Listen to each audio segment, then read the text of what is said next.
أعوذ بالله من الشيطان الرجيم بسم الله الرحمن الرحيم قال المؤلف رحمه الله نفعنا ونفعنا بعلومه إلى حضرة النبي المصطفى سيدنا ومولانا محمد صلى الله عليه وسلم وعلى آله وأصحابه وأزواجه وذريته وأهل بيته أجمعين وجميع شيوخنا ومشايخ شيوخنا وخصوصا الشيخ محي الدين عبد القادر الجيلاني سيد الشيخ عبد الله مبارك بن محمد وسيد الشيخ عبد صاحب الوفاة تاج العارفين ومهجي الشاتي ومهجي قرطبي كي هجي عبد الحق نوح يتوغس وقر بنت وقس رسمبر ومهجي محمد رياض مسلم ومهجي مسوكي وسكي وسلسكي وسلسكي ومهجي مسوكي وميسان جمعي سمسان نتوغسون لخير الشاكر ومربنا شمام الزين زين عبد الباز الأشهاب وسوسن إلى أرض الشيخ ما بابن عطيلها سكندري الشيخ أبي العباس أبو الزيسي نبي الحسن الشهد الوجه مددنا بمنادهم وعندنا بركتهم وغيثنا بإذن غيثنا بعملنا كثير نسألكم البركة والشفاعة والكرم والسلام والإجابة والجزاء والاستقامة والاستقامة يسألون اللهم افتح لنا بفتح العارفين ونسألك علما نافعا الفاتحة بسم الله إياك نعبد وإياك نستعين غير المغضوب عليهم ولا الضالين بسم الله الرحمن الرحيم مبادئ كل فن عشرة الحد ثم ثمرة وفضله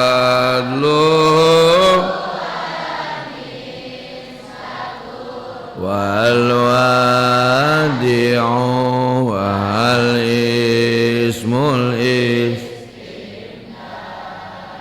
حكم الشرع مسائل والبند بالبعد اكتفى ومن دار الجميع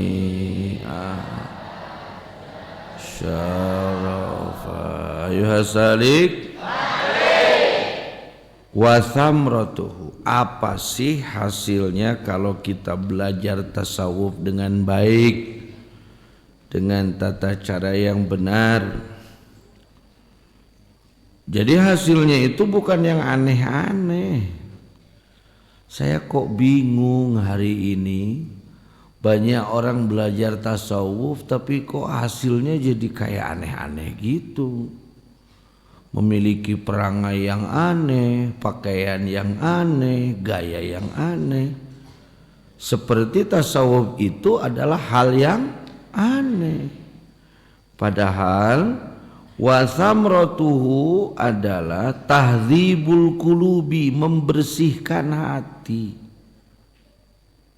merapihkan hati, mengolah hati dengan baik. Jadi orang yang belajar tasawuf adalah orang yang belajar membersihkan hati. Bukan orang belajar tasawuf malah jadi semakin sombong. Ingat loh Pak, Bu, sombong itu bukan diucapkan. Sombong itu sifat, kok jadi ucapan. Maaf ya, saya bukannya sombong, ini nyata sombong gitu deh. Kumaha sih? Jadi kadang aneh. Ada orang ngomong ke orang lain, mendidik orang supaya tidak sombong, tapi dia merasa bahwa dia lebih dari orang lain. Maka penjelasan sombongnya sendiri itu apa? Sombong itu bukan nengak harap biru. Si eta nengak sombong. Kunaon meuni nengak? Salah bantal. Apa itu disebut sombong? Lumpang nak kieu anjir eta tingali euy. Tak da kuat ngacung kitu ka luhur legeg teh jelema teh.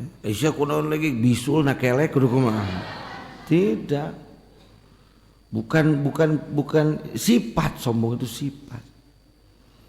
Wa memberi ta'rif yang disebut sombong itu tidak bisa melihat kelebihan orang lain. Seperti orang naik motor. Tah nu gagah mah RX King. Oh,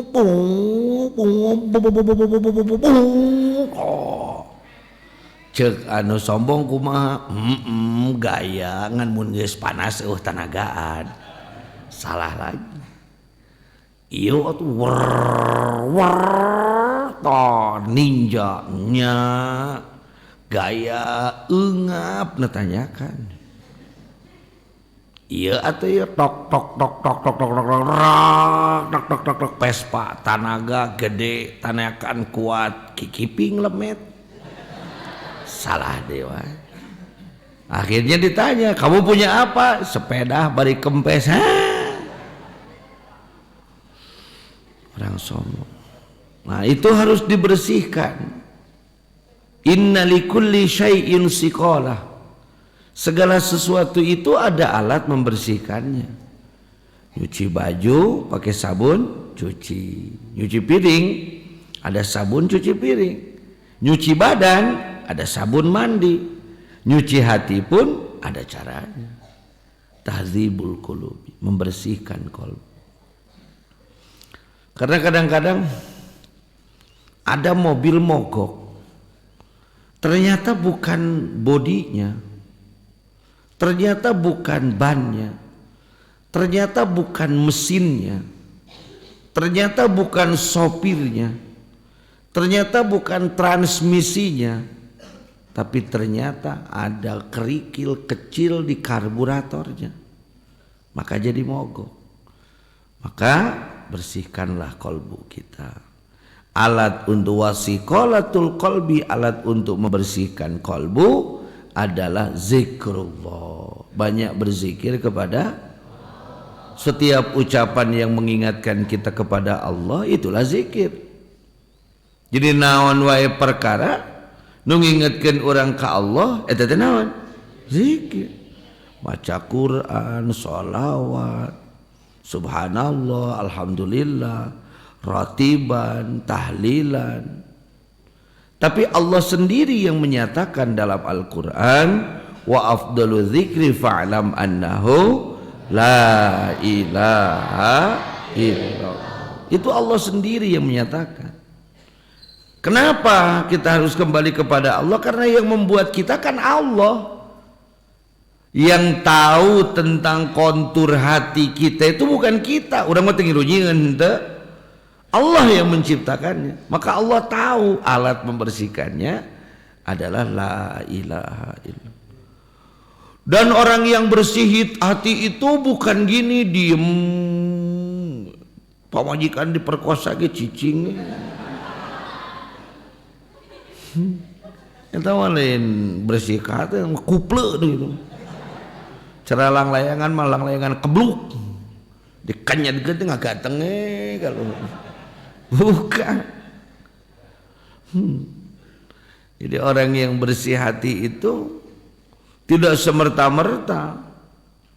Ada proses. Dulu sebelum belajar hikam, sebelum belajar tasawuf, saya agak menjauhi dulu kalimat tarekat, karena ditakutkan ada teman-teman kita di sini yang memang dididik oleh guru dari kecilnya untuk anti tarekat. Tasawuf aja lah. Dulu sebelum belajar membersihkan hati, kalau dihina oleh orang lain itu sakit hati dan marah. Setelah belajar tasawuf sakit hati tanpa marah. Setelah didalami tasawufnya sakit hati. Setelah didalami lagi tasawufnya agak sakit hatinya. Setelah mampu menembus pandangkan kepada Allah, ngapain harus sakit hati? Seperti layaknya Semar diteke ku cepot. Nyeri hati aing. Semar diteke ku cepot, cepot dasar cepot kawalat sia ti kolotna. Kalau ngelihat bahwa yang menggerakkannya itu dalang, hebat eta dalang. Tuh malah jadi hebat. Begitu prosesnya. Jadi jangan semerta-merta lamun geus beres tasawuf langsung bersih, hati teh bersih. Urang mah langsung hati teh urang eueus salian ti Allah. Allah yang langsung. Nah, enggak lah. Satu kan kita juga bahan bakunya ya bubututan. Bukan kayu super kan? Jadi kalau memang Kitanya kelas akar, kelas badigul, ya rada hese dibentuknya. Yang kedua, kami juga yang menyampaikannya di sini kan bukan wali yang tidak bisa langsung menembuskan cahaya kepada kolbu ibu bapak sekalian. Jadi sama-samalah kita belajar, perubahannya sedikit-sedikit. Tahdzibul qulub. Selanjutnya, wa ma'rifatu 'allamil ghuyubi. Wah, ini suka disalahartikan ini. Dan mengetahui, bukan mengetahui, mengenal 'allamil ghuyub, alam gaib. Oh, uka-uka lagi. Oh, set. Di sini ada makhluk halus. Mana buktinya tidak kepegang sama saya? Lain gitu mah. Iblis juga bisa kayak begitu. Ma'rifati 'allamil ghuyub itu mengetahui alam yang kasat mata, bukan jin.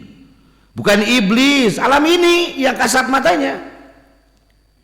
Bahwa di sebalik seluruh yang kita lihat ini namanya alam mulki. Alam apa?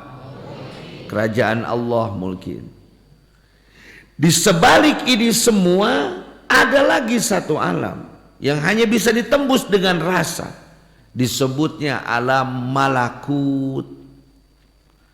Di sebalik alam malakut terdapat tarikan-tarikan kepada Allah, disebutnya jabarut. Di sebalik alam jabarut ada satu perkara yang kasat mata, dialah alam lahut. Mengetahui alam mulki dengan mata, dengan telinga, dengan tangan, ini semua dirangkum dalam satu organisasi disebut jasad. Mengetahui alam malakut tidak bisa dengan jasad, tapi dengan kolbu. Mengetahui alam jabarut tidak dengan kolbu, tapi dengan fuad. Mengetahui alam lahut tidak dengan fuad, tapi dengan sir. Apa yang dirasakan? Siapa yang merasakan adanya alam mulki? Dialah ruh, namanya jismani. Siapa yang bisa merasakan kolbu kita, jabarut kita, malakut kita? Dialah ruhani atau nurani. Siapa yang bisa merasakan tarikan-tarikan Allah? Dialah ruh sultani. Dan siapa yang bisa menembus ke alam lahut? Dialah ruhul qudsi. Lalu dibuatlah nazam lapisannya oleh pengersawa.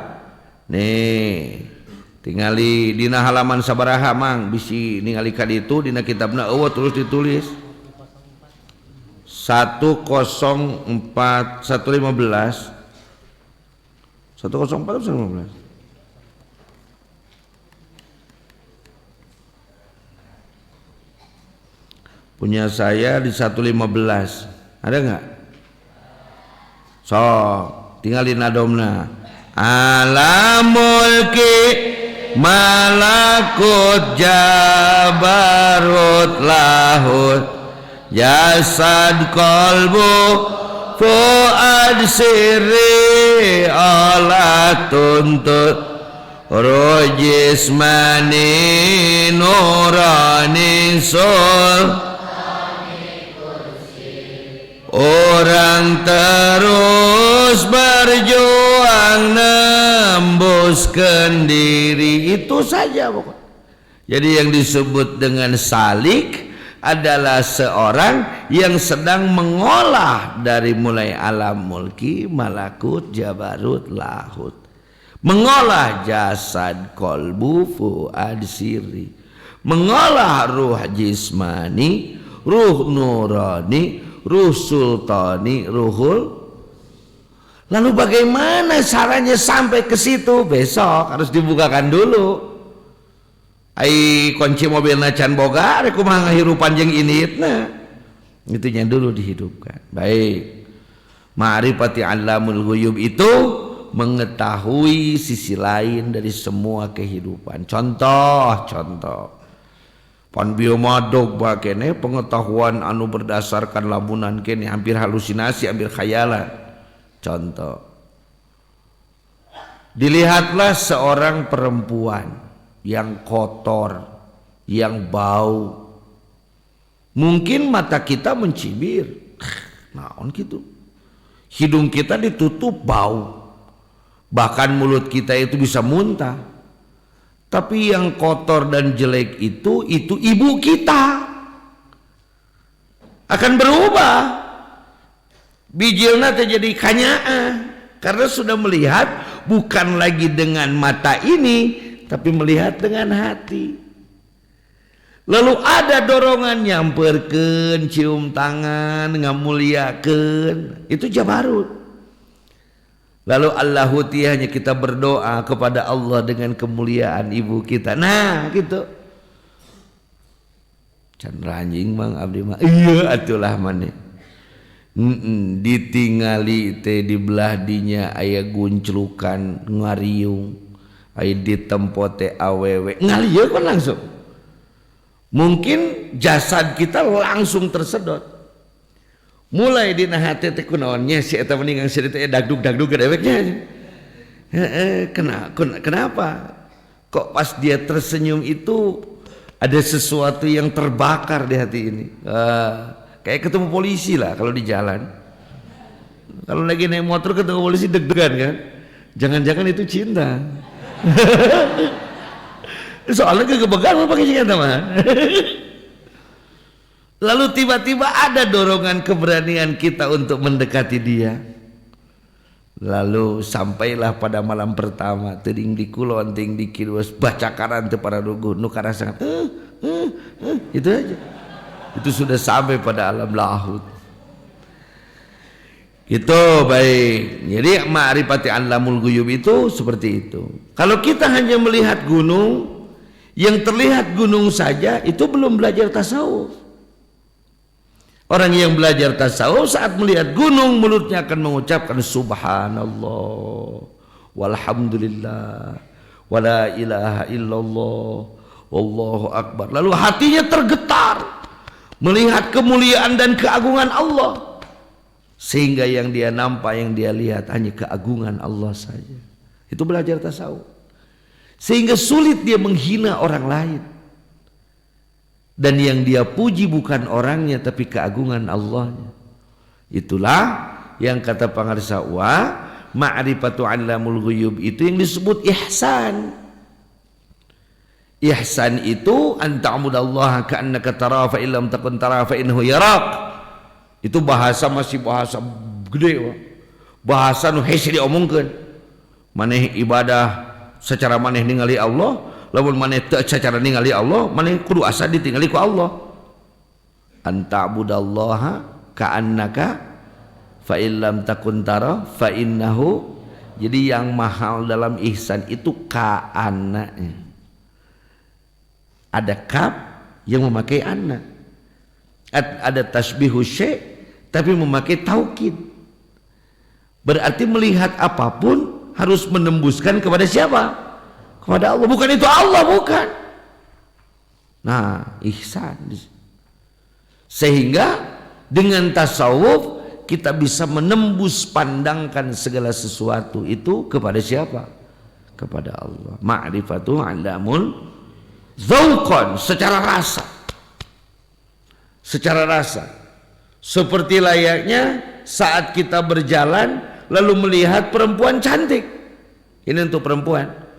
Kalau perempuan seperti lagi jalan melihat artis Korea. Langsung deg cenah kana hati nanti. Gitu, gebuk. Aduh, edan euy Johar Maknun di dia. Johar Maknun kan mutiara terpendam. Zauqan, secara rasa. Wa wijdanan, dan apa yang kita temui itu kita ketahui lapisannya. Sehingga nanti lama kelamaan, Pak, saat orang berbohong tercium kebohongannya oleh kita. Jadi kita memuliakan orang bukan hanya karena kegagahan barang bendanya. Pakai mobil gagah, pakai itu gagah, tidak. Sehingga rasa kita bersama Allah, dan Allah mengatakan inna akramakum indallahi atqakum. Lama kelamaan yang kita muliakan bukan yang kaya, bukan yang hebat. Tidak apa-apa kita memuliakan orang kaya. Karena kalau tidak dimuliakan dia marah. Ada apa nu beunghar mah teu dimuliakeun? Heuh muliakeun itu nah hesena tuh. Daripada pibanguseun. Muliakeun. Ada ulama yang besar yang harus kita muliakan, muliakan saja. Tapi jangan ingin berlebih karena kita tahu yang maha lebih. Jelema hayang dimulia we tuluy da nyaho atuh maneh bisa kitu teh ku Allah.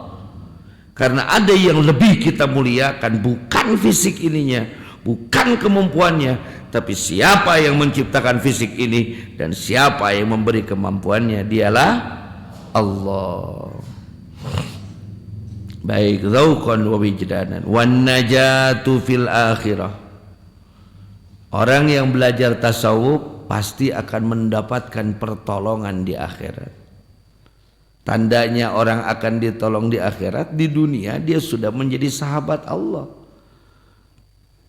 Di dunia dia sudah mendekatkan kepada Allah. Allah kieu itulah cara hesena. Saat kita lagi diem, tiba-tiba datang orang. Makanya tadi kenapa wasamrotu kita pisahkan, karena agak panjang ini penjelasannya. Karena kadang-kadang orang salah persepsi, salah pemikiran tentang hasil dari tasawuf. Jadi geus diajar tasawuf itu jadi aneh-aneh teh nya. Itu tasawuf yang tidak ilmi, hadirin. Tasawuf yang tidak didasari oleh ilmu, maka akan terjadi hal-hal yang aneh-aneh. Jadi pagede-gede tasbih gini kan. Ada kan? Semakin besar tasbihnya semakin naik makomnya. Kumaha ya tasawuf jadi kitu makomna. Itu yang tidak didasari ilmu, dan hari ini marak yang seperti itu. Kitalah para salikin, alumni hikam ini yang harus meluruskan dengan cara yang baik. Dengan apa? Dengan mencontohkan. Baik, naon bete ngomongkeun naon? Kita di rumah tiba-tiba ada orang nyasar. Duh, Bapak bawa kemana? Saya nyasar, Dek. Kok Bapak bisa tahu nyasar? Aneh. Iya, di Indonesia itu kenapa kamu melempar masjid? Saya kan gila aja. Biar gue nu gelo ngaku gelo aja kan. Saya nyasar, Dek. Kenapa nyasar Bapak? Tadinya saya ke tempat ini. Seperti ada orang mau ke Nagrog dulu, mau mencari Azainia, ajengan jejen. Ternyata di Sukabumi itu Nagrog itu banyak. Di Cireunghas ada Nagrog, di Cibadak aya Nagrak, hampir mirip. Di Lengkong aya Nagrog deui, banyak Nagrog. Lalu dia diantar ke Cireunghas, ke rumah kita cerita. Oh ya sudah Pak, diam dulu di sini. Dari kapan Bapak nyari? Dari kemarin. Sudah makan belum? Belum. Lalu kita kasih makan. Kita kasih istirahat, kita beri makan, lalu kita antarkan ke tujuannya. Lalu dia setiap datang ke rumah kita begitukan saja, kita baik saja. Sebenarnya Bapak itu dari mana? Dari Bandung. Bandungnya di mana? Di Cibaduyut. Oh iya, deket tukang sepatu. Muhun, dah bikin tukang sepatu. Oh iya. Lalu karena kita ngomong sepatu, si bapak itu pas main ke rumah kita bawa apa? Bawa sepatu. Lalu saat kita ke Bandung, pergi ke Bandung, lalu nelpon kasih bapak, nah Pak abdi menuju ke Bandung. Lalu kita singgah di Cibaduyut, kira-kira kita dijamu atau tidak? Diperlakukan baik atau tidak? Kenapa? Karena saat orang itu ke rumah kita perlakukan dengan, seandainya Allah itu kita perlakukan dengan baik di dunia ini, seandainya Allah kita kenali dengan baik di dunia ini, kira-kira kalau kita nanti di akhirat Allah akan memberi kebaikan atau kejelekan kepada kita? Intahsin tuhsin. Kalau dalam bahasa gaulnya, kebaikan itu akan kembali lagi kepada kita. Seperti itu, maka pasti mendapatkan kebahagiaan, wan najata fil akhirah, ditolong di akhirat. Wal fauza biridallahi ta'ala, Dia akan mendapatkan kebahagiaan bukan atas dasar kepuasan, tapi kebahagiaan atas ridho dari Allah Subhanahu wa ta'ala. Naik motor Astuti Astrea 73 anu gigi nangan kur 3 na gigi hiji kitu tawa lebih lompat 2 kitu 3 kitu. Tahu tidak? Bekjul onyo BMW bebek merah warnanya. Naik sama pacar jeung kabogoh. Sayang, mungkin motorku tak secepat RX King. Karena memang aku tak kejar waktu, karena aku tak kejar setoran. Mungkin motorku tak sekeren Ninja, karena bagiku keren itu hanya untukmu dan engkaulah yang aku anggap keren. Padahal itu boga deui motornya. Lebih baik kita nikmati saja perjalanan ini karena keindahan bukan pada kendaraan, keindahan karena siapa yang menemaninya. Aduh. Ditangkep itu kata. Tiba-tiba lagi indah begitu, ada bonus dari pemerintah. Lubang di jalan. Nah, kan lubang di jalan itu bonus dari yang membangun jalan. Nah, supaya dia bisa dapat bonus tahun depan lagi. Oh, kujram tuh. Lalu dia cubit perut kita. Ih, oma ih. Neng meniruas. Diciwit, dicubit sampai merah perut kita. Sakit enggak? Edan kuat keselengit eta rasa. Bisa saja tidak sakit, nyeri atulah. Marah tidak? Tidak. Karena tahu yang nyubitnya itu siapa? Kekasih kita. Malah setelah itu ditiangan di mananya liang dinya aja. Gejluk, iya ama iya. Jangan tuh karena yang tanya ahan iya deh. Padahal dicubit sakit, tapi karena biridul mahbub, dicubit itu dengan dasar ridho karena cinta, marah tidak? Dipukul-pukul makin marah atau makin asik? Makin asik. Itulah kehebatan cinta, dukanya pun terasa bahagia. Aduh. Sekarang kita ganti. Naik motor Ninja, atau ya pakai HDCI lah, Harley Davidson punya kita. Kakak,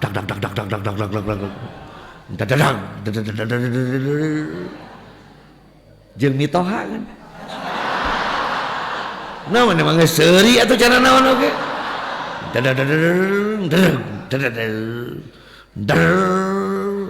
Aya lieu. Balik atuh. Tadi ciwit, tadi tengah, tapi rasirah samet. Tunggu dulu ada sirah dong. Kemana jalan lagi yo? Ada. Jadi sebenarnya kebahagiaan itu bukan pada apa yang kita miliki, tidak pada apa yang kita pegang, tapi bagaimana cara kita memegang. Tidak pada apa yang kita lihat, tapi bagaimana cara kita melihat. Tidak pada apa yang kita dengar, tapi bagaimana cara kita mendengar. Karena ridho Allah di atas segala-galanya. Saya mau tanya, Rasulullah Sallallahu Alaihi Wasallam itu pernah masuk neraka atau tidak? Dan itu orang sempat marah sama saya. Pernah. Kapan? Waktu Isra Mi'raj. Kepanasan atau tidak? Tidak. Apa yang nerakanya yang dimatikan kompornya? Yang di neraka tetap tersiksa atau tidak? Tersiksa. Rasul ke situ kepanasan atau tidak? Kenapa? Karena ada ridho Allah. Kalau kita selengehkan sedikit, malaikat yang di neraka itu kepanasan atau tidak? Tidak. Malaikat yang di surga itu kedinginan atau tidak? Tidak. Sehingga enggak juga malaikat yang di neraka itu sekali-kali ke surga. Ngaso lah ya doh. Tiris dia mah gerangan ya, ingat harudang pokoknya dalam aku. Cai-cai atau Ridwan ya maka orang teh. Cek malaikat Malik. Malaikat Malik penjaga neraka. Aduh gerangan ini mah kasih lah ya sini. Tiis mah di surga bae sini. Oh di aing hararau kariuh. Tidak. Aduh kadenya tong beja-beja iki lu molor lah di dia jeung Gusti Allah nanyakeun tong bejakeun aing dieu. Tidak, hadirin tidak. Kenapa? Karena ridho Allah. Pernahkah kita merasakan sakit hati? Pernahkah kita merasakan pedihnya hidup ini? Pernahkah kita merasakan susahnya hidup ini? Pernahkah hati kita merasa sakit saat kehidupan yang kita inginkan tidak kita dapatkan? Jutaan saudara hari ini orang yang sedang mengeluh tentang kehidupannya. Miliaran hari ini orang yang sedang kesal dengan kehidupannya, bahkan menyesali, bahkan menyalahkan Tuhan atas kejadian pada dirinya. Betul? Padahal sebenarnya dia hanya tidak mendapatkan ridho dari Allah. Diciwit ku kabogo tapi ridho bunga. Dikitu samet ku mito hulu eta ngakeduna kana hulu. Jeung kana hulu goblok nanti jadingan urusan mito. Tada amak nade terus diomongkeun ka pamajikan ku masih goblok bapak teh goblok. Nah. Nyamuk.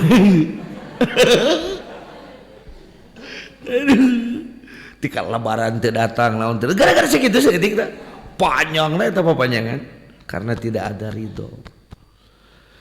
Jadi kenapa kita tidak bahagia di dunia ini? Bukan karena dunia yang tidak membahagiakan. Ada yang sudah punya anak ada? Anak-anak kita tahu enggak corona itu apa? Anak-anak kita tahu enggak imbas usaha kita gara-gara corona bagaimana? Urang ayeuna kita orang tua merasa susah tidak dengan corona? Saya mau tanya anak-anak kita itu merasa susah atau tidak? Bunga, betul? Coba bayangkan antara kita dan anak kita satu rumah. Tapi kenapa kita mah susah, anak kita tidak? Betul? Karena ridho Allah yang tidak ada dalam diri kita. Makanya dimintalah kita kepada Allah, ilahi anta maksudi waridhoka matlubi. Itu yang kita minta dari Allah. Sekarang saya mau tanya, para wali Allah di hutan itu fasilitasnya lengkap atau tidak sih? Tidak. Bahkan tidak ada rumah, tidak ada apa-apa, makan pun tidak, apapun tidak. Apakah mereka bersedih atau bahagia? Bahagia. Lalu kenapa kita yang ada rumahnya, ada istri, ada anak-anak, ada orang tua, ada makanan, kenapa kok tidak bahagia? Ini persoalan itu fasilitasnya atau ridhonya? Masya Allah. Maka belajarlah tasawuf. Untuk kieu digeus diajar tasawuf mah ridho we. Pamajikan rek modar teh jatuh ridho. Si eta mah balik ti nagrog teh jadi edan kitu cuek kieu betul. Itu bukan ridho, itu kuple namanya. Wal fauza birillah wa naila sa'adatil abadiyah, dan mendapatkan kebahagiaan yang abadi. Waduh, ini panjang ini rek. Ya nggak apa-apalah. Ada yang pernah bahagia? Ya. Atau sudah lupa bagaimana rasanya bahagia? Dahlah, jangan terlalu mellow lah menghadapi segala sesuatu itu. Jangan terlalu baper zaman ini.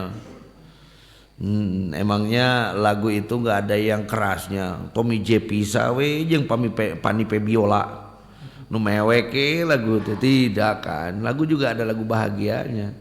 Tapi kenapa laga lu kok sedih terus? Nggak ada bahagianya. Kayaknya kasetnya nggak berubah nih. Nah baik. Ada yang bahagia dengan rumah? Ada pernah? Aya nu pernah bunga aku boga imah teh? Oh. Dulu waktu pertama jadi bahagia tidak? Bahagia. Lalu pas rumah kita sudah lama kebahagiaannya ada tidak? Tidak. Tidak ada kebahagiaan yang abadi, saudara, tidak ada. Bahkan mobil baru pun anyar saudara kan mitian. Datang we plat hideungna jadi tak ajar deui.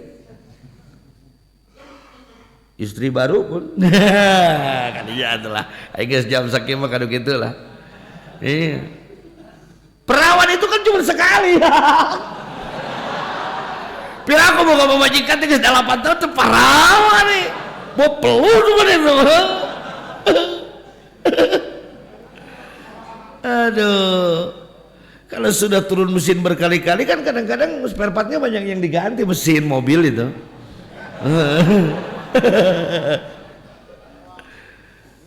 Bahagianya tidak lama. Tidak ada yang abadi. Tidak ada kebahagiaan yang abadi. Cinta sejati pun kebahagiaannya tidak abadi. Betul tidak? Cinta sejati, tapi kebahagiaannya tidak abadi. Sekarang saya ingin tanya, kebahagiaan kita ingin abadi atau tidak? Siapa yang abadi? Maka berbahagialah dengan Allah kalau pengen abadi. Salah kamu yang bahagianya dengan dunia, maka kebahagiaannya datang dan pergi. Coba kalau bahagianya dengan Allah, Allah itu kidam, tidak mungkin Allah berubah, maka kebahagiaannya pun tidak ada hentinya. Kenapa Rasul walaupun miskin, walaupun fakir, walaupun susah, walaupun sulit, tidak pernah Rasul mengeluh karena kebahagiaannya hanya bersama Allah. Jadi ingat hadirin, saat kita sedang tidak bahagia menandakan bahwa kita sedang jauh dengan Allah.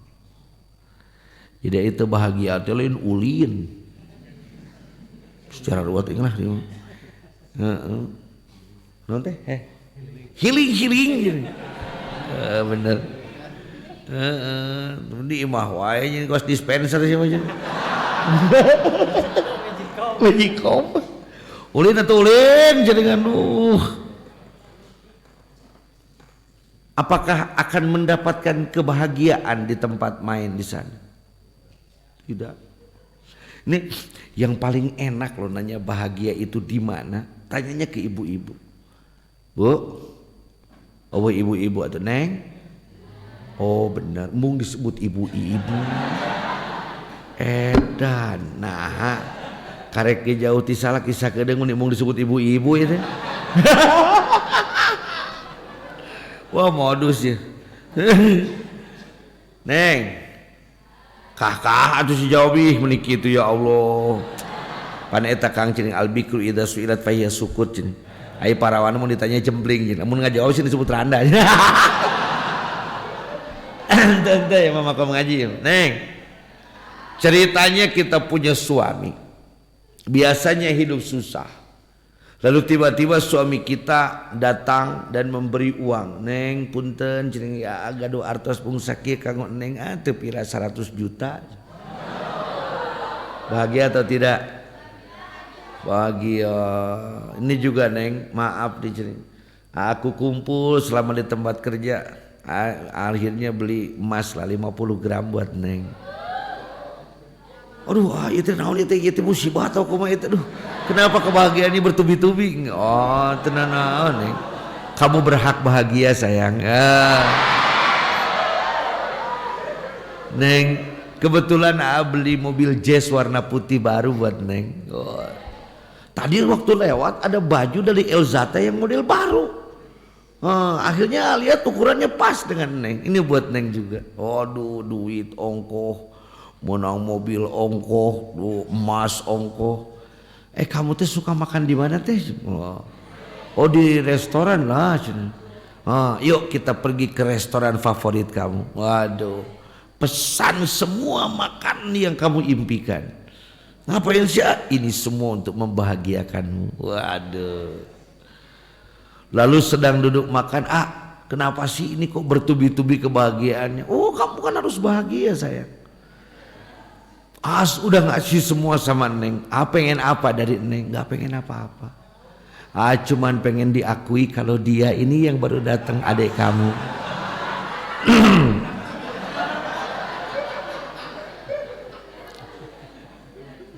Tapi hayang pangakukeun bes jole aya nu geulis diuk di dia. Siapa ini? Nggak pengen apa-apa. Pengen kamu akui dia sebagai adikmu. So, apakah uangnya berkurang atau tidak? Tidak. Mobilnya jadi hilang atau tidak? Tidak. Emasnya jadi hilang atau tidak? Tidak. Makanannya jadi hilang atau tidak? Tidak. Pakaiannya dihilang atau tidak? Tapi jadi bahagia atau tidak? Tidak. Tidak. Tak clear lagi goblok. Itu geus dibikeun, ieu geus dibikeun kunaon masih kene jamrud kene wae. Karena dia bukan untuk dimengerti, tapi dia untuk difahami dan dirasakan. Gitu. Baik, jadi akan hilang kebahagiaannya. Tetapi kalau kebahagiaan kita bersama Allah, Siti Hajar itu disimpan di Bakkah. Bakkah itu satu lengkop dalam bahasa Indonesia, lembah. Satu lembah di Bakkah. Tanpa air, tanpa makanan, tanpa persediaan, tapi dia tawakul ala Allah, memandang kepada Allah. Apakah dia menangis?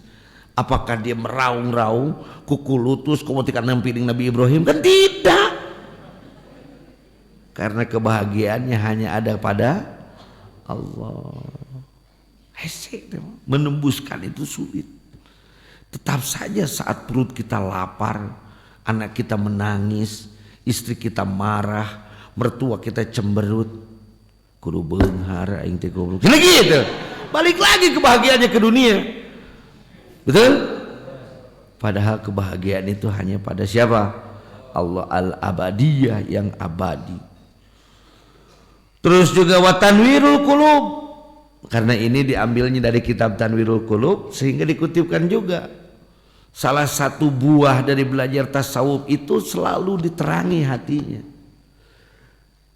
Hati kita itu adalah satu tanah yang sangat subur. Apapun yang ditanam di dalamnya akan tumbuh dengan bagus. Semakin tumbuh makanan dunia, tanaman dunia, semakin gelap. Ya, cara tanah, lamun loba tatangkalanana, jadi kumaha? Hieum teh poek, gelap. Maka bersihkanlah itu semua, akan nampaklah cahaya matahari. Tanwirul Qulub. Terus juga wasafa'uhu, dan kebersihan hati, bihaitsu yankashibu lahu umurun jaliyah, sehingga terbukalah bagi dia perkara-perkara yang agung, wa yashhadu ahwalan ajibah, dan dia bisa menyaksikan hal-hal yang ajaib. Satu hari kami lagi di kampus, biasa kami itu gengnya Pukoro Masakini. Ada Pukoro wal Masakin, memang miskin dan fakir. Ada Pukoro Masakin, HP tilu wah pulsaan. Mobil gaya dahar mang nganyuk gitu. Gitu gengnya apa itu Fakultas Tarbiyah. Fakultas Tarbiyah itu mau S2 nya juga susah. Dari dia lalu datanglah teman dari Fakultas Hukum pakai mobil Lamborghini. Wow, brak. Teman saya mengatakan, wih, edan, iya mobil. Kata teman yang dari Bandung, anjir, iya mobil sih kamu ngasah, pokoknya nyungcung dia harapna aja.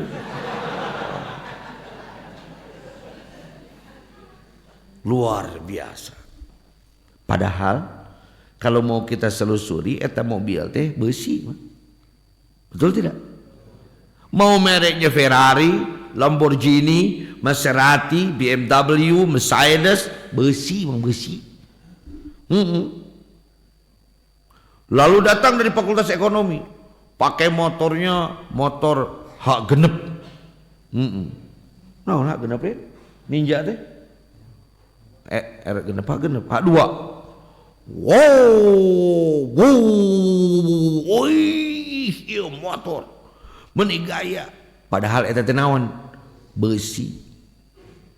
Hal-hal yang biasa karena dianggap ekspensif, mahal, jadi dianggap luar biasa.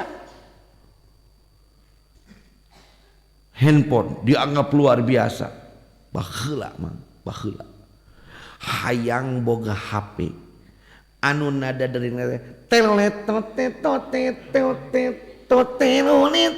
Nokia 3310. Harganya 15,5 juta dan saya beli di Singapura. Ayeuna bedus dipakai maledog anjing. Jadi mana yang luar biasanya mana? Awal-awal dulu saya pakai Note 2. Harganya 12 juta rupiah. Ayeuna 700.000 ge nu meuli. Mana yang luar biasa? Oke, paham? Satu masa lagi ada teman saya dulu sebelum ada tol ke dari Cigombong dan Encan ke Sukabumi, Encan ada tol deh. Cigombong dulu kan kita pakai jalan Ciawi.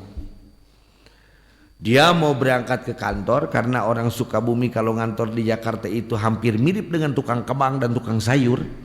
Iya, harus berangkat nanti jam 2 mereka ngantor ke Jakarta. Sedang macet-macetnya ditanyakan mau cemane, tiba-tiba ada truk tangki air, ting aqua ting naon lah perusahaan apa? Eta teh ting nunutan, ting sukuna leungit, ting remna jeblos. Nyuruduk beledak nabrak, padahal mobil dia waktu itu Velfire yang baru. Remuk hareupna. Lalu teman saya dibawalah ke rumah sakit karena dia orang kaya, dibawalah ke RSPP Rumah Sakit Pusat Pertamina di Jakarta, di Cempaka Putih. Karena dia orang kaya, lalu dibiayai semuanya, habislah 6,5 miliar untuk biaya rekon lagi wajahnya. Lalu dia nelpon, istrinya nelpon, Kang Haji, iya si AA itu pengen dibuka perbannya, harus ada Kang Haji. Ya udah, saya berangkat ke Jakarta. Lalu dibukalah perbannya dan luar biasa. Tidak ada yang berubah dari wajahnya sedikit pun. Padahal kalau dilihat di TKP kejadiannya, remuk hancur mobil. Wajahnya beak rajet tapi tidak ada. Hebat. Ku duit mah bener cik aing teh gaya. Nah, ari dek baheula dijahit di puskesmas. Urutna teh aya we sigala eta dengan sigana teh kelabang teh naon kelabang teh? Bayongbong. Panyahing. Padahal dijahit banget dijahit pakai naon eta tuh? Nah, da teu mayar teh apa? BPJS. Aing kudu boga duit, aduh eta hebat. Saya puji itu dokternya. Wow.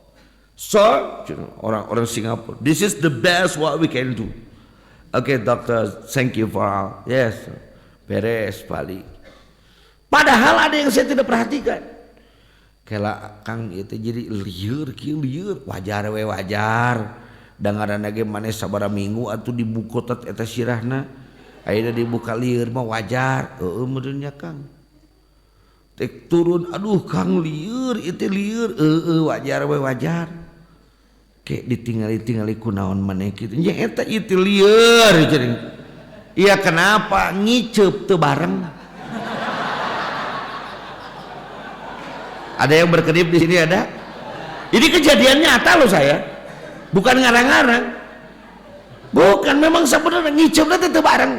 Kanan karena kiri, kiri karena kanan. Pan jadi liur, arek ngarokok ge asupan irung atuh. Allahu akbar, kunaon ieu teh? Ya nama sabar heula we meureunaan pemulihan. Ternyata istrinya datang sudah 2 minggu, hampir 1 bulan istrinya datang ke rumah saya. Kang, si Akang teh ngamuk wae bebeakan. Wah, amuk-amukan. Jual kabeh. Kapal kabeh jual. Mobil jual, imah jual. Daripada lieur kieu mah. Marah-marah. Akhirnya kami bawalah lagi ke rumah sakit pusat Pertamina. Dokternya mengatakan, why I talk to you, this is the best what we can do. Itulah kenapa saya katakan kepada Anda, inilah yang terbaik yang saya lakukan. Maybe we go to Singapore, ku Elizabeth Singapore Hospital, International Hospital. Cek mana, I'm doctor from Elizabeth. Saya dokter dari Elizabeth Singapura. Aduh, cek ini. Pak dokter lagi iya di mana? Akhirnya searching, tanya. Akhirnya disanggupi oleh Queen Mary Prancis. Tapi dia minta 167 miliar. Hayang ngarata ke naon teh. Nah, sekarang pertanyaannya adalah ieu ngiricep teu? Bareng ngaluarkeun duit 167 M teu? Berarti ngicep bareng teh perkara biasa atau ahwalul ajibah. Jadi pas urang ngicep teh subhanallah, Allahu akbar.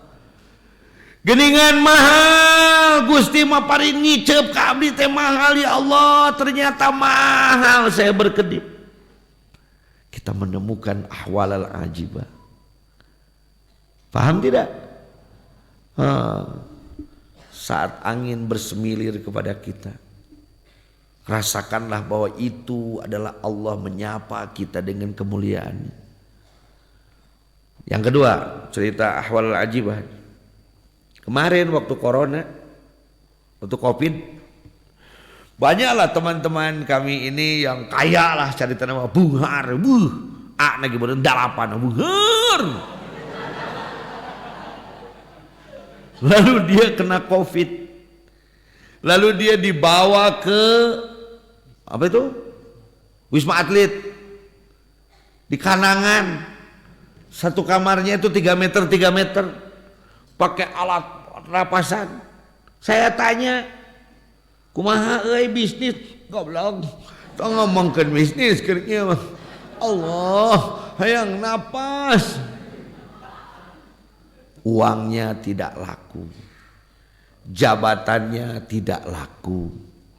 Kehebatannya, kepintarannya tidak laku. Bahkan dia orang yang paling berpengaruh, pengaruhnya pun sugan bintang opat menamas kadieu sia henteu ditembak ku aing, nggak bisa juga. Padahal dia bintang 4, nggak bisa dia nyuruh napas untuk datang ke hidungnya. Dia orang kaya, teman saya, ya nggak perlu saya sebutkan namanya, kaya lah. Asetnya itu kurang lebih 11 T lah, orang kaya lah. Dia katakan, seandainya itu napas harus saya beli 1 juta satu napas, saya beli. Pada gua yang napas, cik aing mana napas kene, aing jelema beunghar, teu kudu aing boga imah mewah, nu penting aing napas. Betul? Awalul ajibah. Seharusnya adanya COVID kemarin itu semakin menyadarkan kita. Tapi kalau orang tidak belajar tasawuf kan tidak mampu melihat ke sana. Tetap saja yang dianggap gagahnya itu uang, kekayaan, kekuasaan, pujian, kemuliaan. Padahal tu'til mulka ma tasya wa tudhillu ma tasya wa tu'izzu mimman tasya biyadihil innaka ala kulli Masya Allah. Tos ahwal al-ajibah wa yu'ayinu ma'umiyat anhu basiratun ghair. Dia mampu melihat apa yang ditutupi kepada mata yang lain. Orang lain tidak mampu menembus pandangkan, dia mampu menembus pandangkan. Mungkin orang lain dengan musibah akan marah, dia dengan musibah jadi bahagia. Orang lain dengan mendapatkan kebahagiaan akan bahagia, justru dia jadi khawatir akan kebahagiaan yang dia miliki. Ta eta buahna tasawuf teh mang. Jadi udeng gede lain buahna tasawuf. Lain, jubah badak lain, pakai baju aneh-aneh lain, ngomong segala aneh tuh. Oh iya, malaikat Jibril datang ke dia. Bukan tasawuf yang begitu. Paham tidak? Biasa-biasa memang. Cing ai Rasul jadi Rasulullah paling mulia atau paling hina? Hiber karena tiap tempat tuh. Henteu anti ditembak tuh. Henteu anti dicacak tuh. Henteu. Apa Rasul mampu merubah emas batu menjadi emas hari itu? Tidak. Tidak, biasa biasa. Tapi ketakwaan dan kecintaan kepada Allahnya itu luar biasa. Itu kan cek lagu Adis Kamaleng gitu Lin. Mungkin badanku biasa, mungkin rupaku biasa, bahasaku biasa, tetapi cinta ini cinta yang luar biasa begitu. Masa beres. Wafadluhu, apa keunggulannya dari sebagian ilmu yang lain? Apakah keutamaan ilmu tasawuf dibandingkan dengan ilmu yang lain? Adalah annahu asyraful ulumi. Jadi ilmu tasawuf itu adalah ilmu yang paling mulia. Lita'alluqihi bi ma'rifatillahi ta'ala. Karena ilmu tasawuf ini berhubungan dengan ma'rifat mengenal Allah Subhanahu wa hubbihi, dan mencintai Allah. Wa hiya afdalu alal itlaq, dan mencintai Allah, mengenal Allah, itulah yang lebih utama dari semuanya. Jadi hadirin, bahwa belajar ilmu apapun, ilmu alat, nahwu, sorof, ma'ani, bayan, badi, makulat, wada, istiqaq, itu semua untuk mengenal Allah.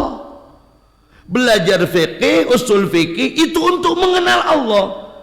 Belajar tauhid itu untuk mengenal Allah. Tafsir, ilmu tafsir, hadis, ilmu hadis, mustalah hadis, untuk mengenal Allah. Jadi segala ilmu itu seharusnya untuk mengenal Allah. Lalu kenapa sekarang orang belajar fikih tidak boleh belajar tasawuf? Betul? Orang belajar alat tidak mau belajar tasawuf, betul? Bahkan kadang-kadang saya bingung.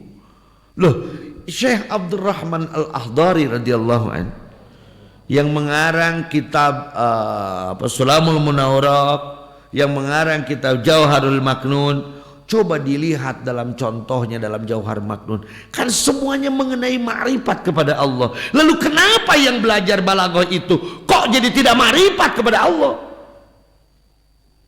Sok dan ngaji alatnya jarang atau jadi ma'rifat. Urang mah alat kene kemae tong sok kikituan, sok ngalangan kana ilmu sateueu kitu teh.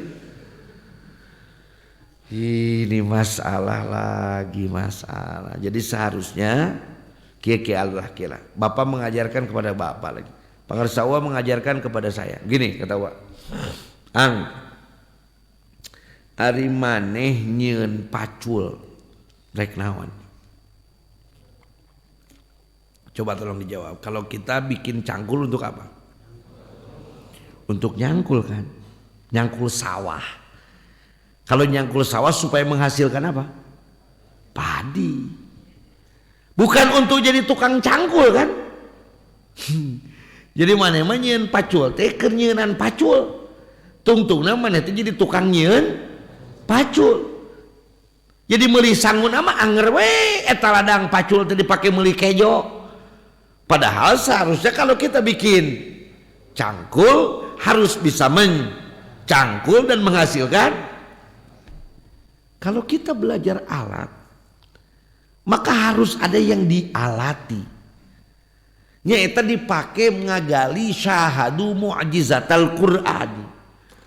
Dipakai untuk menyaksikan kemuliaan-kemuliaan Al-Qur'an. Ra'au muhadzaratiha munkashifah. sehingga terbuka seluruh tutupnya. Syahadu matali al-anwari, lalu terpancarlah cahaya keagungan Allah dalam Al-Quran, sehingga saat membaca Al-Quran menetes air mata ma'rifatnya. Kudu kitu diajar Allah, kudu kitu paling kitu beneran di pembukaan. Tapi kok tidak begitu? Ini persoalannya di mana? Berarti persoalannya ilmu di kita itu bukan untuk mengenal Allah, tapi untuk memperkenalkan kita kepada selain kita. Saya ulangi. Jadi di kita itu ilmu itu bukan untuk mengenal siapa, tapi untuk memperlihatkan kita kepada orang lain. Ya aing jago alat ya. Ya aing jago napikih ya. Ya aing. Karena ya aing ya sagede kitu ekos aing. Tapi kalau dengan kita belajar itu mengenal Allah, maka yang hadir adalah kemuliaan Allah. Oke, saya contohkan. Cicing, tenang.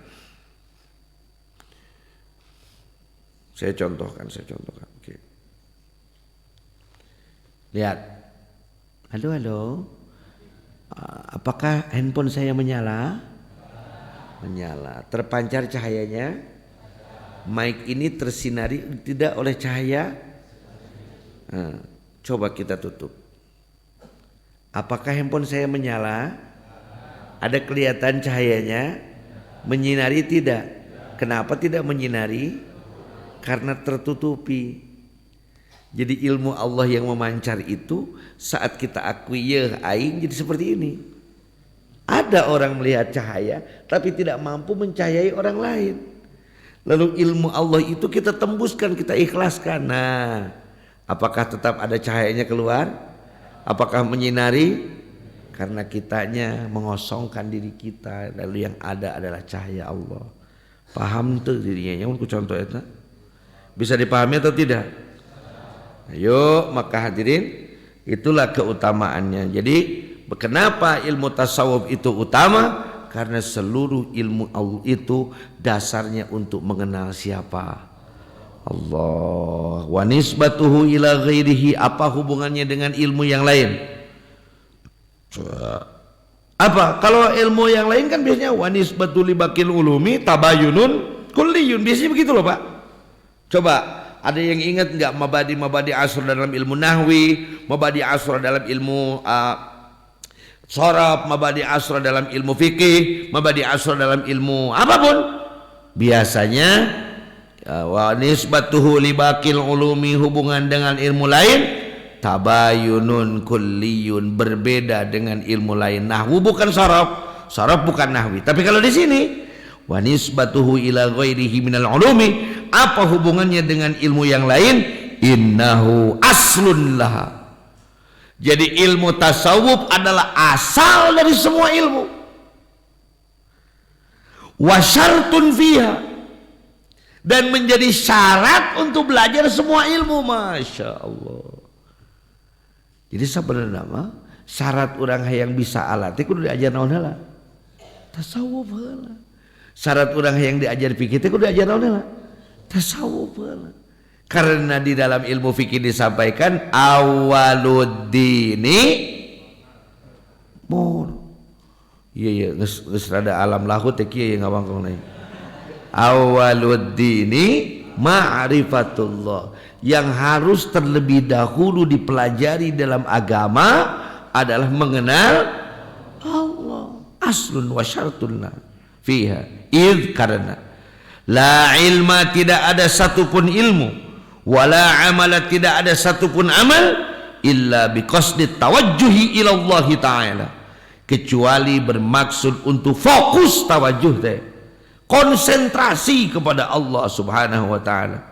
Fanisbatuhu laha, maka nisbatnya, hubungannya ilmu tasawuf dengan seluruh ilmu, karruhi lil jasadi, harus menjadi seperti ruh di dalam tubuh ini. Jadi ilmu alat kita akan hidup saat tasawuf di dalamnya. Fikih kita akan hidup saat tasawuf di dalamnya. Kenapa fikih kita gitu-gitu aja? Kenapa ilmu alat kita gitu-gitu aja? Karena tidak dibarengi dengan tasawuf di dalamnya. Maka sepatutnya yang baginya saat para salikin semua keluar dari pondok ini, selesai melaksanakan kajian ini, tabaruk kitab Al-Hikam ini harus lebih mewarnai. Yang santri-santri yang belajar alat harus mewarnai alatnya. Santri-santri yang belajar fikih mewarnai fikihnya. Dengan tasawuf semua akan semakin hidup. Contoh apa?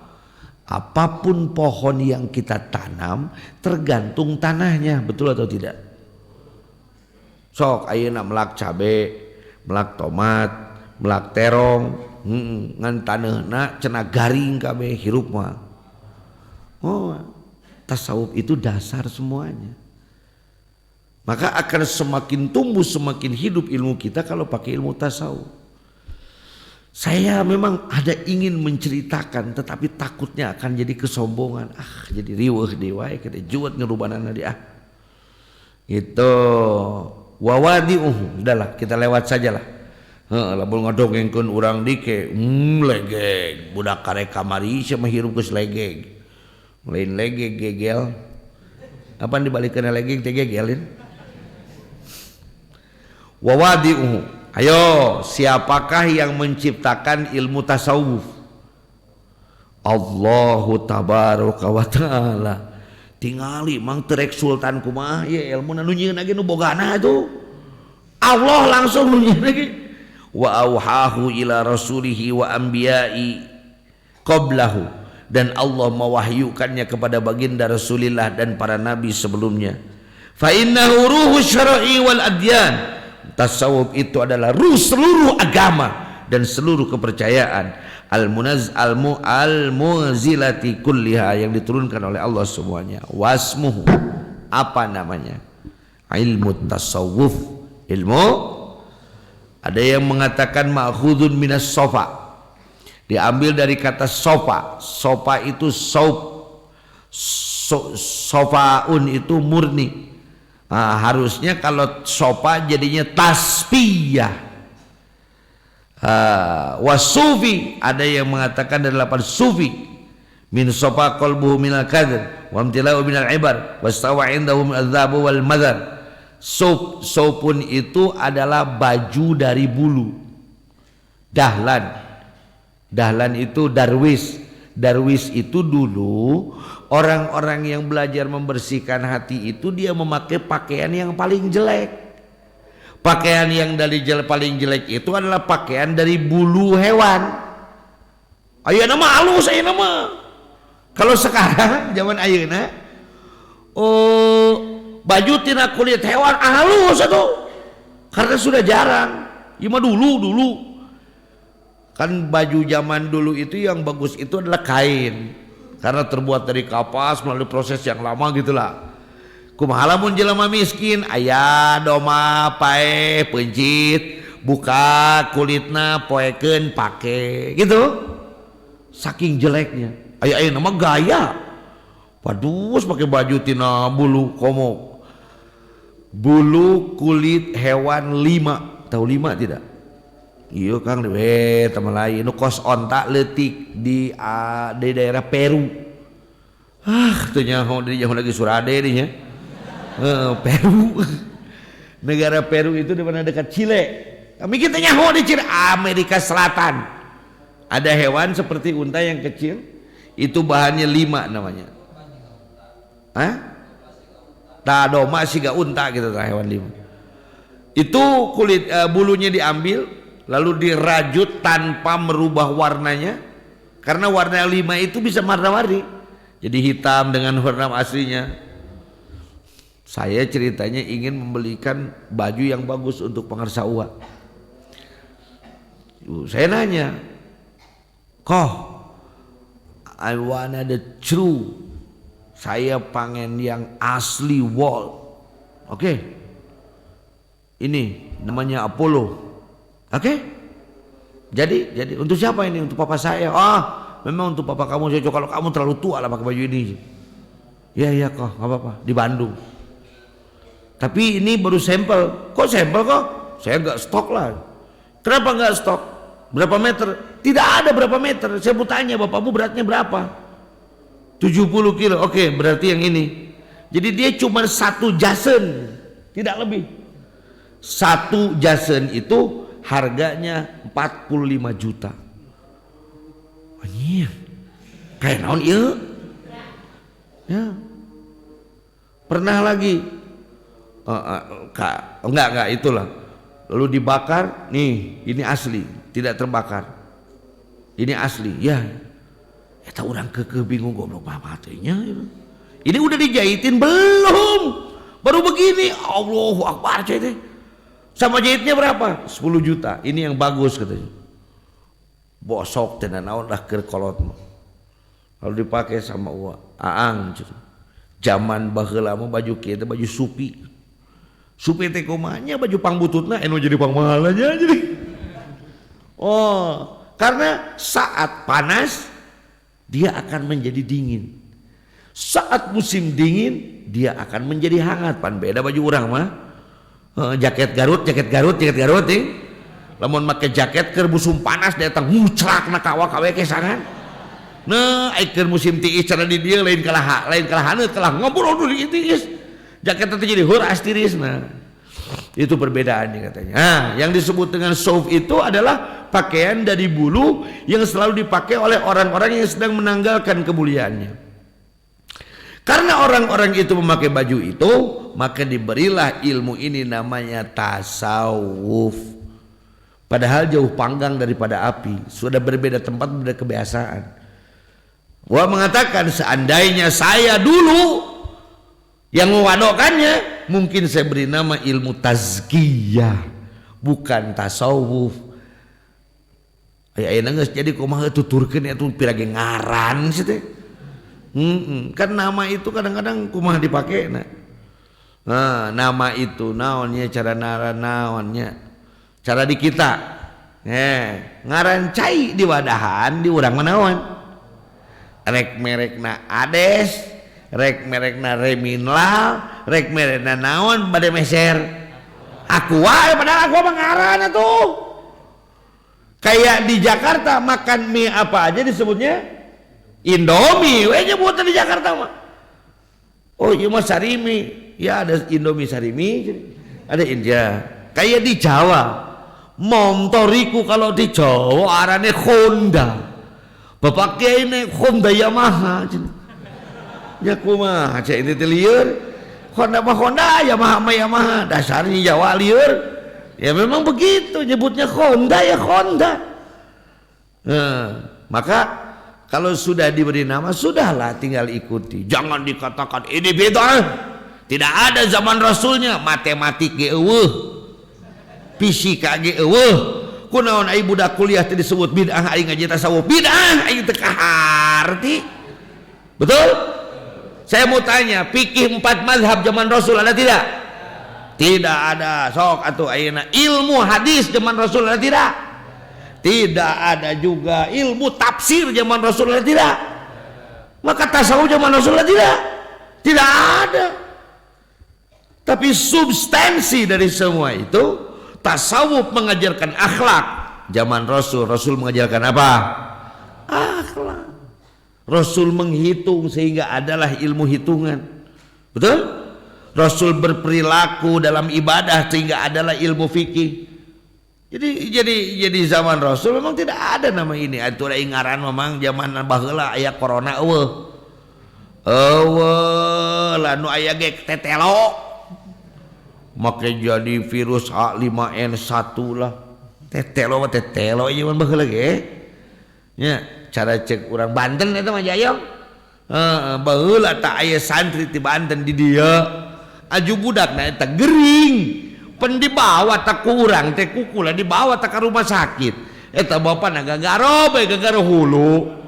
Aduh pan bingung ieu anak aing jadi ararane kieu penyakit jeung aya maaag jadi mah meureunana apa terusna maag nih kan jeung aya migrain aya maaag biasana oge di mah maseul angen jeung di sabelah gitu. Aduh itu ngaran. Paham tidak? Jadi tidak perlu kita fokus tong sok So ilmuwan tapi tidak ada ilmunya gitu loh. Gimana ya? So ilmuwan tapi tidak ada ilmu, so ningali yo. Ya kayak saya waktu ceramah di Jakarta ada orang ngomong, "Ustaz, itu hadisnya sahih atau tidak?" "Sahih," tuh orang tuh. "Oh ya sudah." Saya balik tanya, "Kamu mengatakan itu sahih dan tidak, apa dasarnya?" "Ya nggak tahu juga, pengen nanya aja." Harus kenapa nanya tuh itu nyaho aja mah. Itulah Indonesia lah. Wastimdaduhu diambilnya dari kitab, dari apa ini? Minal kitabi was sunnah, dari Al-Quran dan sunnah, wal athari sabitah, dan ulama dan ucapan-ucapan yang terdahulu, an khawasil ummah, dari para ulama khawas. Wa hukmu syar'i fihi.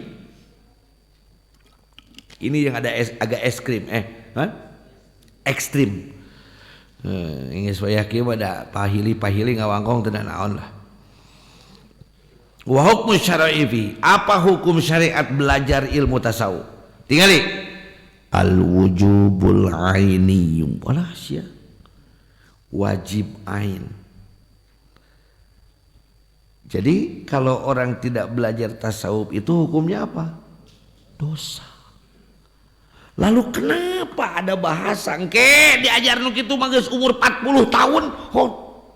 Betul tidak? Pernah ada yang dengar gitu? Boleh belajar tasawuf kalau udah umur 40? Ari ngamimitian dosa ti iraha? Cik bener atuh kajawab udah cik bener. Saya tahu kamu tunduh, saya juga mengantuk ini sebenarnya. Mentek tadi nginum wae teh tunuh gitu. Kudu teu bisa pada dia mah teu meunang. Sama kalau situ nggak boleh, saya juga nggak boleh gitu. Saya ulangi. Ada orang yang mengatakan belajar tasawuf itu kalau sudah umur 40 tahun. Ai mimiti dosa tira. Baleng ti mimiti baleng, ai baleng ti umur sabaraha biasana we? 15. Tong kolot-kolot teuing atuh we nama koma budak leutik. Tahu enggak? Saya pernah razia loh handphonenya anak-anak SMP sama MTS. WA-nya itu udah ayah bunda. Ada lagi yang Umi Abi. Loh mereka kalau SMP saja, MTS saja sudah ayah bunda Umi Abi. Berarti SMA-nya itu janda duda loh. Berarti nanti pas kuliah itu udah oma dan opa. Allahu Akbar. S2 we karuhun kabeh kan?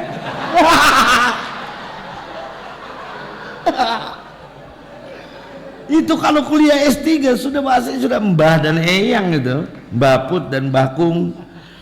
Masya Allah. Aina umur sabaraha? 11 ya, 11 atau 12 tahun itu sudah balik. Sedangkan diajar tasawuf umur sabaraha? Coba kita hitung dari 12 ke 40 itu berapa tahun? 20. Jadi 28 tahun dibiarkan dosa. Bro, sehari aja dosa masuk neraka, apalagi 28 tahun. Hati-hati para ulama yang menyampaikan fatwa seperti itu. Fatwa menyatakan orang belajar tasawuf dari umur 40 tahun. Mungkin begini, orang akan matang tasawufnya kalau sudah umur 40 tahun, begitu mungkin. Jadi kalau belum umur 40 masih belajar. Bisa dipahami atau tidak? Kalau begitu kan oke. Jadi apakah anak-anak kita boleh belajar tasawuf atau tidak? Wajib. Coba jadi boleh penting kali wujubul kabai ini yuk. Nah jadi wajib ain jadi mubah kabeh mah eda. Karek saeutik eta ku pertanyaan hukum geus robah kumaha teh? Kumaha lamun dibayarana gede ya duit teh? Lihat, hukumnya itu wujubul. Saya tanya, boleh atau tidak belajar tasawuf? Wajib. Saya pernah bertanya sama almarhum, Pak, kenapa ajengan itu saya omongin tentang tasawuf dan tarekat malah ngamuk? Sok ngajarkeun ngojai kameri sia ka aing. Oh, ajengan teh meri cenah. Tanya aing jelema goblok. padahal beri. Enaknya kalau kita belajar alat itu begitu. Nganggap budak saka urang, Allahu Akbar, sakieu bodas teh budakna. Anjir kumaha kolowat aja ini nya. Marah sama saya. Pangarsa Uwa menjawab kepada saya tidak dengan kata-kata, karena tahu saya ini bodoh. Pak, di antara semua putra Pangarsa Uwa itu 8 orang, yang paling bodoh itu orang ini. Nyata makanya suka kadang malu saya kalau ngomong depan orang lain itu. Kenapa bodoh? Saya jangankan nama kitab, nama santri saja saya tidak ingat. Tuh tanya orang mah ngerasa teh hiji-hijina teh nyaho. Untung istri saya cuma 1, kalau 4 mungkin saya sebut sayang semua. Daripada pahili goblok kadana. Kan mending sebut sayang aja semua. Aduh. Udah umur 70 tahun jadi nggak sayang, ambilkan air. Wih, kau romantis sama istrimu. Sudah 70 tahun masih sebut sayang. Bukan aku sebut sayang, aku lupa namanya siapa. Pak, saya dulu masuk kelas tahfidz di Al-Amin Madura. Habis itu pemukul segini itu tinggal segini. Habis punggung saya dipukuli karena nggak hafal-hafal. Karena saya orang bodoh, jujur. Iya malah yang tatawaduan lain, tidak ada bahasa tatawaduan di nagrog mau. Mun tebecus, mun bodoh beres. Da teu naon tuh aku bodoh apa teu naon? Bener teu? Ngaku bodoh teu naon? Teu naon, era-era teuing aku bodoh, ieu meuli era aku bodoh. Sehingga Uwa tidak pakai kaedah kalau kepada saya yang bodoh ini. Ang, naon Pak? Hayang nyaho jawabanana, neangan kawat jung, siap. Ambil kawat baja. Dulu waktu Pangarsa Uwa rumahnya masih di rumah kami yang kami tempati sekarang. Di depan kolam itu ada pohon jeruk. Tuh tangkal jeruk nu leutik keneh. Tangkal pohon jeruk yang masih kecil kamu lilit pakai kawat. Dililit lah pakai kawat. Terus Pak, bengkungkeun tangkalna, diputar. Sok rek nyieun huruf S, rek nyieun huruf A maneh. Saya putar, karena leungeun. Jadi marengkol muter. Bisa. Sok antepkeun we. Biarkan. Terus nyokot di kawat, ambil lagi kawat satu lagi. Ya. Tak eta tangkal jamu di situ. Nu geus sagede bitis puterkeun ku sia. Cing bener, Pak. Hayo belitanna ku kawat, bulit ku kawat. Bari aing cangcaya apa ieu kumaha nya. Puterkeun. Hese Pak, pecahkan tong sok ngomong. Dipaksa cupret tengok gubrang, sekarang jadi garasi, dulu lapang gubrang. Waduh Pak neungeuh ka aing tak kitu ge jelema diajar tasawuf.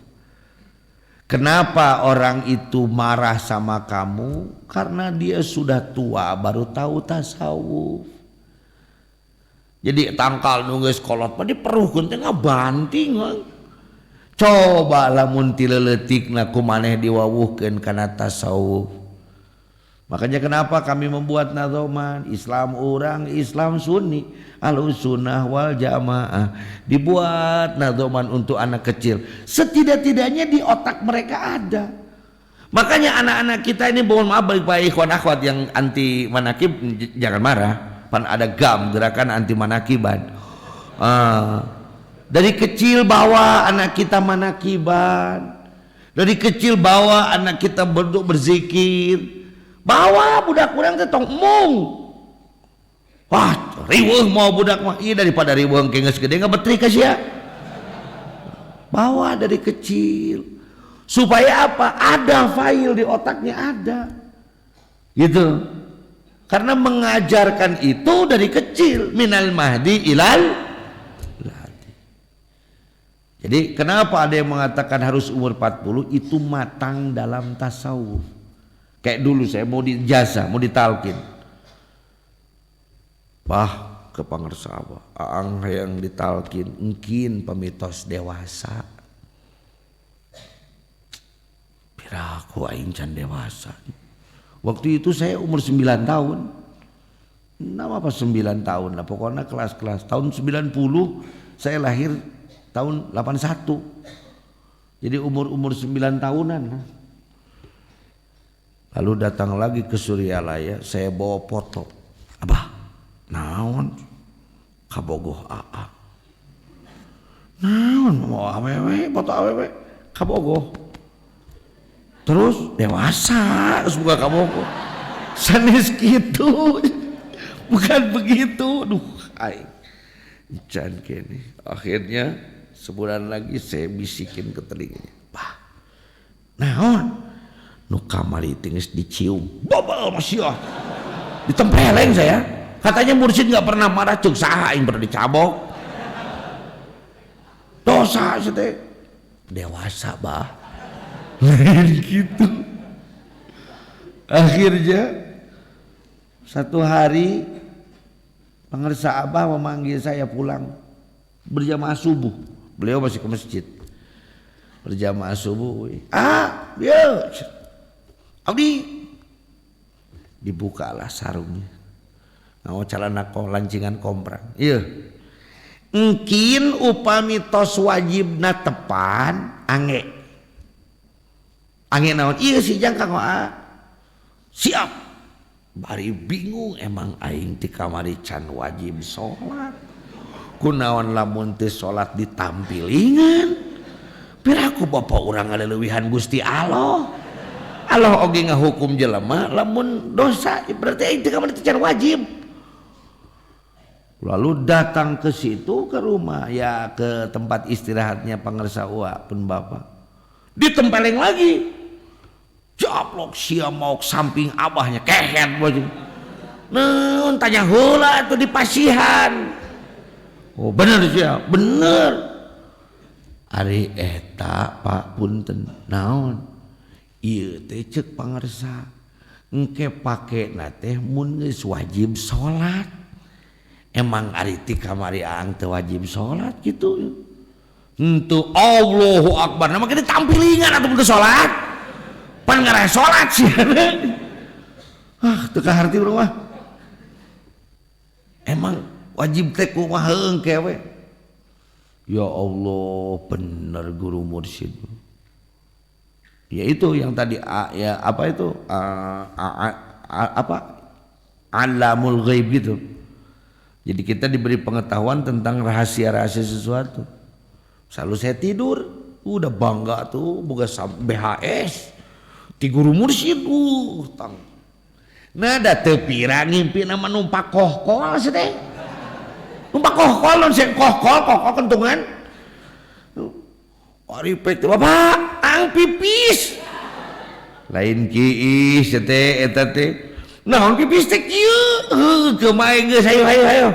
Ayeuna diajar mandina. Yo mandina kieu tah ti ayeuna mah. Tong sok sieun digebugan deui ku bapa mun maneh teu salat digebugna ge ku Allah. Oh, lalu berjamaah duhur saya pakai. Ayo ka dieu ayeuna mah tos dewasa urang ditaokin teh. Oh, eta dewasa teh. Kohkol.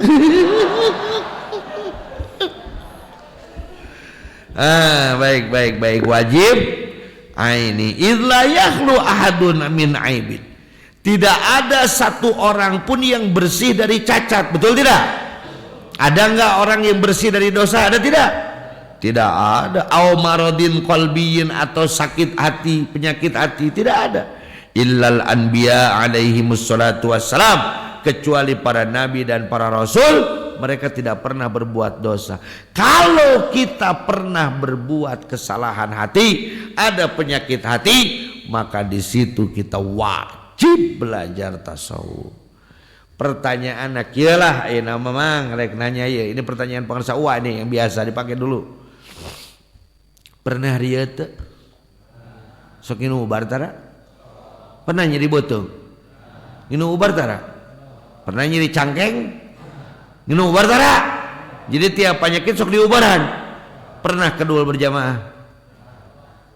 Jawab, pernah kedua berjamaah teu? Sok diubaran tara? sia. Pernah koret du barantara coba eta geus sabaraha puluh tahun boga penyakit. Biarkan atau obati? Obati itu apa? Tasawuf. Hadirin, kenapa kita suka merasa rugi sakit perut? Kenapa kita merasa rugi kalau sakit kepala? Tapi kalau kita malas, kita tidak pernah merasa rugi. Pan anu teu waras mah jelema gering tapi yang disebut cager eta teu waras karana.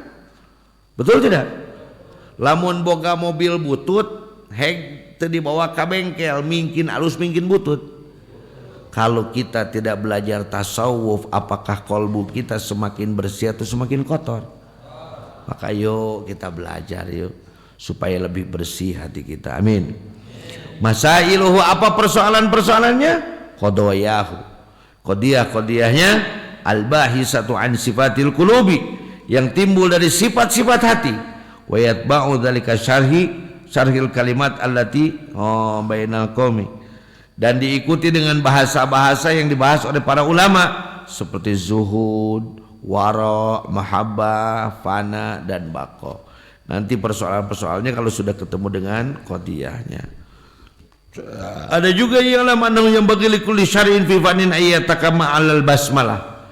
Sebaiknya bagi seorang yang ingin belajar ilmu, dia harus membicarakan tentang bismillah. Bismillahirrahmanirrahim bima yunasibul fanil masyru', dengan fan yang sesuai dengan apa yang dia bahas. Ini kehebatannya Sayyidi Syekh Abdul Qadir Al-Jailani qaddasallahu sirrahu. Itu kehebatan beliau. Saya juga belum baca semua, belum. Tetapi saya baru lihat di beberapa surat Syekh Abdul Qadir Al-Jailani itu, di tafsir Al-Jailani, setiap bismillah dari setiap surat itu berbeda maknanya. Jadi surat Al-Baqarah, bismillah nanti pembahasan bismillah nanti menurut surat Al-Baqarah. Surat An-Nisa, ajib cukup. Pokoknya mau naik ceramah ngabahas bismillah na Syekh Abdul Qadir tilu bismillah, beak mang waktu mang ngebahas bismillah unggul. Begitu juga saat kita belajar tasawuf, bismillahnya sesuaikan dengan ilmu tasawuf. Kalau semuanya dibahas pasti sulit. Gini aja dulu dah. Kita pakai ilmu karuhun. Al-Quran yang 6.666 ayat itu, 114 surat itu, maknanya terkumpul di dalam surat Al-Fatihah. Jadi makna Al-Quran itu terkumpul dalam surat Makanya kalau kita tawasul baca surat entah ayat ila adatin Nabi Al-Baqarah.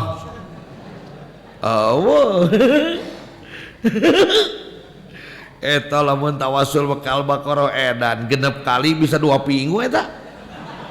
Al-Fatihah bermakna bahwa makna Al-Quran itu semua dirangkum dalam surah Al-Fatihah. Surah Al-Fatihah yang 7 ayat itu, karena kita Syafi'iyah, 7 ayat itu maknanya terangkum dalam Bismillahirrahmanirrahim. Bismillahirrahmanirrahim itu maknanya terangkum dalam Bismillah. Bismillah itu maknanya terangkum di dalam Ba. Ba itu maknanya terangkum dalam titik. Pertanyaannya, di manakah titik ba itu? Di mana titik ba? Di bawah 2 susu, di bawah 2 jari di bawah susu kiri. Itulah setunggal titik sange sore ba. 1 titik di bawah ba adalah 2 jari di bawah susu kiri. Itu kata Sunan Kalijogo. Jadi Sunan Kalijaga mengatakan bahwa setunggal titik sange sore ba niku titik ning awak, jerone awak kita. Aya dina hanapeun ieu arane apa? Latifatul qalbi. Maka hidupkan titik itu, kita menghidupkan Al-Quran dalam kehidupan kita gitu. Nah, sudah mau dibahas tapi mau panjang itu mah. Sekarang kita masuk kepada hikmah yang pertama. Aduh, biasa nama eta teh mah bade teh 3 peuting itu bulan tahun kapan ini kayaknya. Oh, ayeuna mah mau panjang teh digerebekkeun nih bukan nama. Aduh. Ayeuna nangeur deui tingkat hikmah ka 30 nya. Aduh, tenang mah, tenang. Semangat? Oh, semangat nang ngomongna, semangat. Ieu geus mulai ngaosna nganggo gaya benten-benten. Apalagi santri putri ini sudah gayanya beda-beda. Aya anu berat teuing pinareupan teh kan nongko. Lalaki ge anu neangan bobogaan teh kapangi ge. Eta teh keur neangan bobogaan teh kapangi ka mana nu aingnya leungit gitu. Ayo anu ninggal ka abdina teh geus kuhuntu. Aya nu liang irungna teh aya biji mataan gitu. Masya Allah, itulah dengan pandangan yang berbeda-beda. Bismillahirrahmanirrahim. Min ala, urang baca sesarangan yuk. Bismillahirrahmanirrahim. Min alamatil alal amali nuqsanur rajai inda wujudi zalali. Min alamatil i'timadi alal amali. Ada ya tuh kapang ini tos di logat atos apaan tadi di makam atos tinggal ayeuna di kumaha disurahkeun ngan ayeuna teh geus tere sahur. Jadi wallahu a'lam bissawab. Shalawat Allah salli ala nabiyil hashimi Muhammad wa ala alihi wa sallam. Jom sakali besok mangga bubar.